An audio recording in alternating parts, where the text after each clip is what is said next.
My name's Julian. I've been a part of Coral Springs PD coming up on 4 years now in October.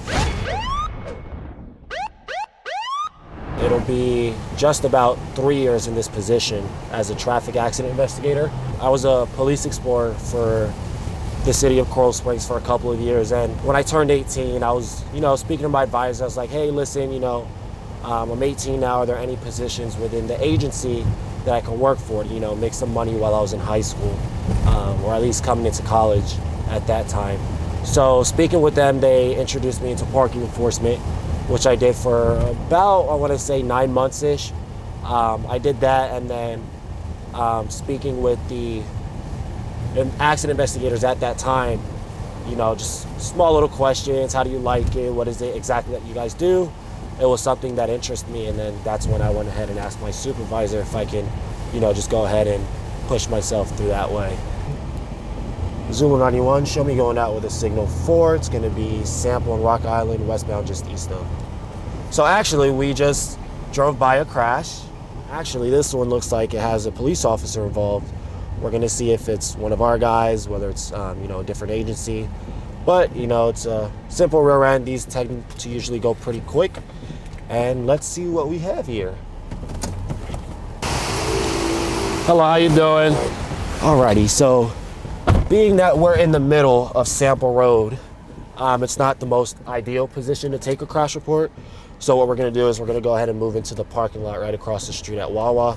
That way I have a little more room, more officer safety in that aspect as well to do what I have to do.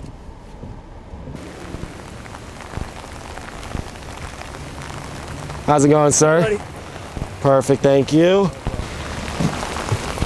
Alrighty, now that we are soaked, we are going to dry my hands with my handy dandy towel. Alright.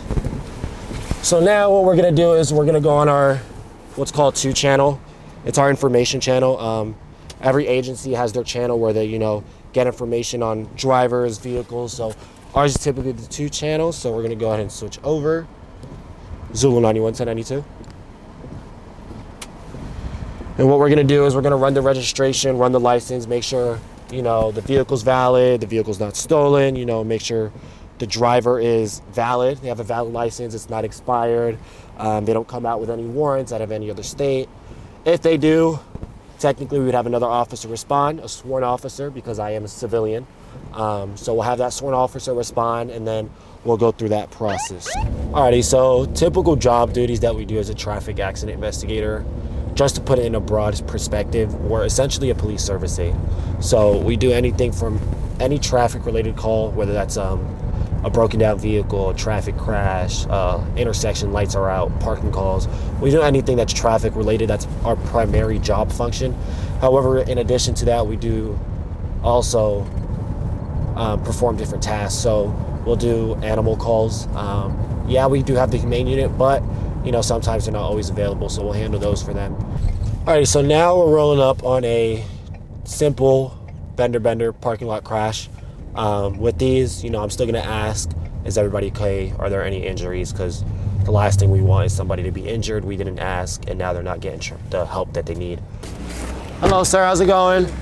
Any injuries? No injuries. Where's your car? It's right there. He parked it right there. The Forte? Right there. The Forte. Okay. Yeah. Typically with these types of crashes, in reality, a lot of my crashes, once a driver, at least one of the drivers, tells me their side of the story, I can typically gauge, and depending on the damage, I can typically gauge as to who already is going to be at fault. So in this instance, we had the first driver we spoke to, we had them advise that they were backing out. So anytime you're in a parking lot, you guys have to be cautious when you're backing out, because this other driver, he was going south through the parking lot, which gives him the right of way. He does not have to yield to any traffic until he has a stop sign. So with this one, unfortunately, this white Acura is going to be deemed most likely as fault because she was just backing. I get and I understand that she said she was going slowly and she was careful, but unfortunately, it's just the nature of traffic law. So we're gonna have to put her at fault, or section 1 in today's crash. This is going to be the information you gave me, which is your license and registration, okay? Okay, perfect. At the top, you're going to see a highlighted number. All right, so let's say you are involved in, just a small little, whether it's parking lot or on the road, just a small little fender bender where nobody's injured, you're able to move the car over. You guys can go ahead and contact the non-emergency line. That number is going to be 954-344-1800. That's going to be a direct line to our dispatch that's upstairs at the police department. They'll get that call right away and send the closest and quickest officer to you right away. Typically throughout our workday, if it's slow or if we're not really doing much, we'll tend to go through parking lots and we'll check for handicap violations. Yes, it's a big deal because there are handicap people who need these spots to get to the businesses in a short distance. So I like to enforce them. So this one actually does not have a placard. So now what we're gonna do is we're gonna grab this handy dandy ticket book and we're gonna write this vehicle citation. And just so you guys know, a handicap ticket is $257. So don't park there without a placard. We're gonna go ahead and put this on the wiper. Call it good. Yes, sir. Is this your car? Yeah. Do you have a placard? Yes, sir. Okay, well, this is already written, so you're going to take that with your placard to the department, and they'll throw it away for you, okay? Yeah, but next time you should come out and take a look. Where's the placard?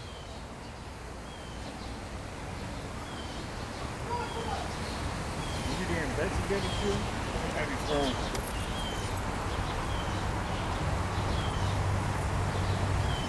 Right there.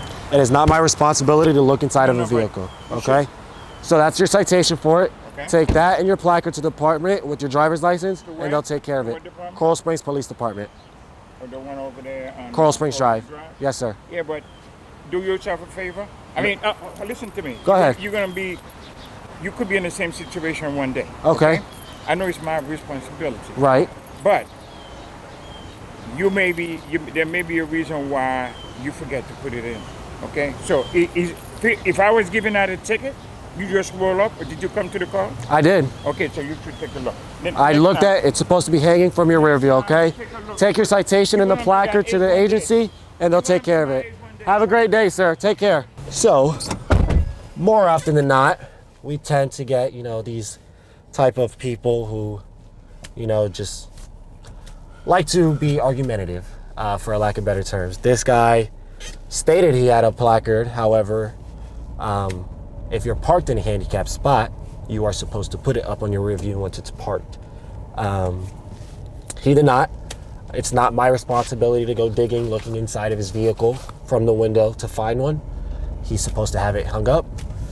As a result of that, he was issued a citation, but all he has to do, take it to the Coral Springs Police Department with a copy of his valid driver's license, and they will help him to take care of the citation. So now we are rolling up on a disabled vehicle. Typically what we do with these is, if the car will go neutral, we'll go the extra mile and push it out of the way so that they're not just stuck in the middle of the road, especially Sample Road. Not the best time or road to be stuck on the middle of the roadway. So what we're gonna do here is try and push it into that McDonald's Plaza so it's out of the way, and then they can call a tow for whatever they need. However, if it doesn't go into neutral, we're just gonna have to sit by it, and we're gonna have to call our tow ourselves and get it out of the roadway. Can it go into neutral? Hold on. That's not what it's for. Perfect. Hang tight, I'm gonna start pushing you, all right? Okay. So now, when we push a car up that distance, it can get very tiring.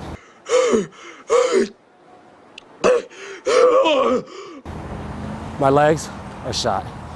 Now let's go enjoy the AC. Alrighty, so that there was a disabled vehicle. Happens quite often.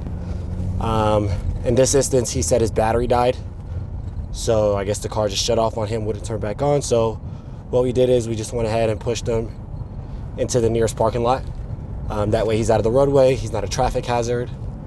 And then whatever the issues with the car, he's just gonna have to deal with on his personal time. Now we're actually on our way to a second disabled vehicle call. This one's gonna be down on Riverside, which is we're actually pretty nearby, and Royal Palm, so we're gonna see what her issue is. I don't mind sacrificing a leg workout. I'll put you right in the parking lot, okay?